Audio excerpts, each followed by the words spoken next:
Limitation of Henry law. Henry law क्या था? जो गैस की सोल्यूबिलिटी है उसके पार्शियल प्रेशर के डायरेक्टली प्रोपोर्शनल होती है, यानी P बराबर KH इंटू एम कर सकते हैं। यहाँ पे KH क्या है? हेनरी कांस्टेंट होता है। अब इस हेनरी लो की क्या क्या लिमिटेशन है? इसकी पहली लिमिटेशन है कि जो गैस आपने रिएक्ट करवाई है वो सोलवेंट के साथ रिएक्ट नहीं करनी, आपने जो गैस ली है वो रिएक्ट ही नहीं करनी चाहिए सोलवेंट के साथ में, ठीक है, यानी नॉट रिएक्ट नहीं करनी चाहिए। दूसरी बात कि आप प्रेशर बढ़ाते हो तो सोल्यूबिलिटी बढ़ रही है, पर प्रेशर ज्यादा हाई नहीं होना चाहिए, टेम्परेचर बहुत कम नहीं होना चाहिए, यानी pressure is not too high and temperature is not too low, ठीक है। चौथी बात करें तो अपन कि गैस में ना तो डिसोसिएशन होना चाहिए, गैस ना तो टूटनी चाहिए वहां पे, रिएक्ट नहीं करनी चाहिए, और ना ही उसमें कोई एसोसिएशन होना चाहिए। इतनी बात क्लियर? तो ये लिमिटेशन हो गई, यहां से भी PYQ आया हुआ है।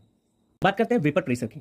वेपर प्रेशर होता क्या है? The pressure exert by a vapour on a liquid when they are in equilibrium, ठीक है। वेपर के द्वारा लिक्विड पर लगाया गया प्रेशर जब वो इक्विलिब्रियम में हो कंडीशन, ओके, इतनी बात क्लियर। दूसरा, फैक्टर अफेक्टिंग वेपर प्रेशर। कौन कौन से फैक्टर्स हैं जो अफेक्ट करते हैं? पहला है नेचर ऑफ लिक्विड।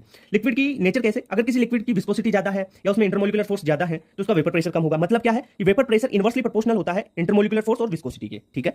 टेम्परेचर की बात करें तो किसी एक सिंगल लिक्विड की बात करें, मिक्सचर की नहीं, सिंगल लिक्विड की बात करें तो वेपर प्रेशर डायरेक्टली प्रोपोर्शनल होता है टेम्परेचर के, यानी टेम्परेचर बढ़ाने पर वेपर प्रेशर बढ़ जाता है। दूसरी बात बॉइलिंग पॉइंट की कर लेते हैं। यहाँ पे बॉइलिंग पॉइंट इनवर्सली प्रोपोर्शनल होता है वेपर प्रेशर के, यानी बॉइलिंग पॉइंट अगर बढ़ा हुआ है ना तो वेपर प्रेशर कम होगा, और ये बहुत ही इंपॉर्टेंट पॉइंट है बॉइलिंग पॉइंट और वेपर प्रेशर का, ध्यान रखना, यहां से क्वेश्चन आता है। अब बात कर ले, यहां पे वेपर प्रेशर P से डिनोट कर दिया है, इसके टेम्परेचर के साथ रिलेशन क्या है? तो इसका एक इक्वेशन आता है P बराबर K e की power minus delta H upon RT, ठीक है। इसका लोग लेते हैं तब आपके पास लोग लेके 1 और 2 इक्वेशन बना के भाग देते हैं ना, तब ये आपके पास ऐसा क्लेसियस क्लेपरोन वाला इक्वेशन वैसा इक्वेशन आ जाता है, ठीक है। ये तो क्या होता है? ln P2 by P1 बराबर delta H upon R 1 upon T1 minus 1 upon T2। यहाँ पे इसका डेरिवेशन तो करूंगा नहीं मैं, ये आपको डायरेक्ट दे दिया। तीसरा है addition of non volatile solute. अगर नॉन वोलेटाइल सोल्यूट ऐड कर रहे हो तो वेपर प्रेशर घट जाता है, ओके।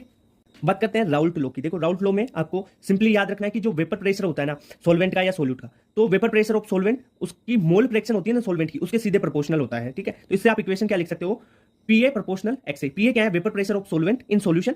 तो क्या हो जाएगा? यहाँ पे एक proportional constant P note A लगा देते हैं अपन, यानी प्योर अवस्था में, शुद्ध अवस्था में ये हो जाएगा इसका प्योर फॉर्म में वेपर प्रेशर सॉल्वेंट का, ठीक है। PA बराबर P note A XA। XA क्या है? Mole fraction of A। A क्या है यहाँ पे? सॉल्वेंट है, B क्या है? सोल्यूट है, ठीक है। जैसे A का लिखा मोल फ्रैक्शन और जो आपने वेपर प्रेशर, वैसे ही आप बी के लिए लिख सकते हो। अगर दोनों का जोड़ दो, सोल्वेंट और सोल्यूट का जोड़ दोगे तो सॉल्यूशन का आ जाएगा। तो PS बराबर PA प्लस PB, तो PS बराबर P note A XA plus P note B XB। ये फॉर्मूला आपको याद रखना है, यहां से क्वेश्चन बन जाता है। अब इसका ग्राफ खींचे अपन, तो कैसे? एक बार देखो यहाँ XA और XB है ना, XA के लिए एक बार 1 और 0 रख के देख लो, एक बार XA के लिए 1 रखोगे, फिर XA के लिए एक बार 0 रख लो और ग्राफ लोड कर लेंगे। तो ये वेपर प्रेशर और XB और XA यानी वेपर प्रेशर और मोल फ्रैक्शन में आपके पास ऐसा ग्राफ आ जाएगा। ये PA का हो गया, ये PB का हो गया, और यहाँ पे ये टोटल PS का हो गया सॉल्यूशन का, ओके।